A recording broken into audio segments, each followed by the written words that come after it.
बजाय उसके खाते में 2-4 हज़ार रुपये ट्रांसफ़र करने के उसकी फसल का उचित मुआवजा उसको मिले, फसल मंडी पे सही दाम पर खरीद लें। एमएसपी पर एक कानून बनना चाहिए। और हम लोगों ने ऐसे जगह कार्यक्रम किया जहां पिछले 33 सालों से कांग्रेस जीती नहीं है, प्रतिशोध की भावना नहीं है, कोई रिवेंजफुल एक्टिविटी नहीं करनी, बदला नहीं लेना किसी से, कानूनों को वापस लेना पड़ा। उस समय कहा गया था कि हम किसानों की बेहतरी के लिए कुछ ऐसे नियम अधिकार उनके लिए बनाएंगे, लेकिन दुर्भाग्यवश अभी तक ऐसा कुछ किया नहीं है। तो हर किसान सम्मेलन में हमने प्रस्ताव पारित किया है कि देश के किसानों के प्रति अपनी प्रतिबद्धता को दिखाएं और एमएसपी पर एक कानून बनाएं, ताकि जो खाद, बीज, डीजल, पेट्रोल, ट्रैक्टर, पेट्रोल, सब चीज़ के दाम बढ़ रहे हैं, लागत बढ़ रही है, खरीद हो नहीं रही। तो भारत सरकार को किसानों की बेहतरी के लिए बजाय उसके खाते में 2-4 हज़ार रुपये ट्रांसफ़र करने के उसकी फसल का उचित मुआवजा उसको मिले, फसल मंडी पे सही दाम पर खरीद लें, एमएसपी पर एक कानून बनना चाहिए। ये हम लोगों ने किसान सम्मेलन से आवाज़ केंद्र सरकार को सुनाने के लिए उठाई है।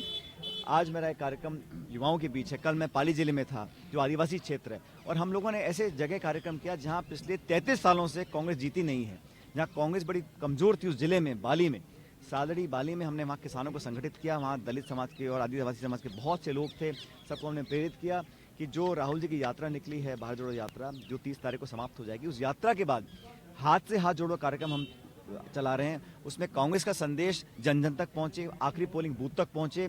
मैंने सबको प्रेरित किया, आग्रह किया, संगठित हों, किसान हों, आदिवासी हों, नौजवान, सब मिलकर काम करें। और आज एक कार्यक्रम जयपुर शहर में है, युवाओं का कार्यक्रम है। मुझे लगता है कि युवा इस देश का भविष्य हैं, उनको संभालने की, दिशा देने की, प्रेरित रखने की, और उनका जो विश्वास है, उनका जो फेथ है हमारे सिस्टम में, वो कायम रहे, ये बहुत जरूरी है। डर क्यों लग रहा है? मौजूदा सरकार पे लगाए गए थे कांग्रेस के नेताओं की, लेकिन अब कोई कार्रवाई नहीं हो रही। कारण क्या लगता है? आपने कल ये बात पाली में भी कही थी, लेकिन इसके पीछे कारण क्या है? कार्रवाई क्यों नहीं हो रही? मैंने कहा था, जब हम सरकार में नहीं थे तो भाजपा सरकार एक भ्रष्ट सरकार थी। हमारी बात पर लोगों ने विश्वास किया था। हमने बड़े आरोप लगाए तथ्यों के साथ। हम दिल्ली तक गए थे।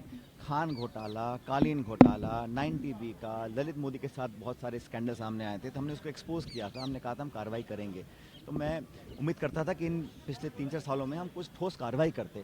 और मैं फिर कहता हूँ, प्रतिशोध की भावना नहीं है, कोई रिवेंजफुल एक्टिविटी नहीं करनी, बदला नहीं लेना किसी से, लेकिन जो प्रमाणित जो घोटाले थे उस पर तो कार्रवाई करते और दोषियों को सजा मिलती तो बेहतर रहता। अभी भी समय है साल भर का, मुझे लगता है उचित कार्रवाई होगी। और जो भ्रष्टाचार में लिप्त रहे, जिन पे आरोप लगे और हम सब ने सामूहिक रूप से आरोप लगाए थे, उन पर कार्रवाई करने का समय आ गया।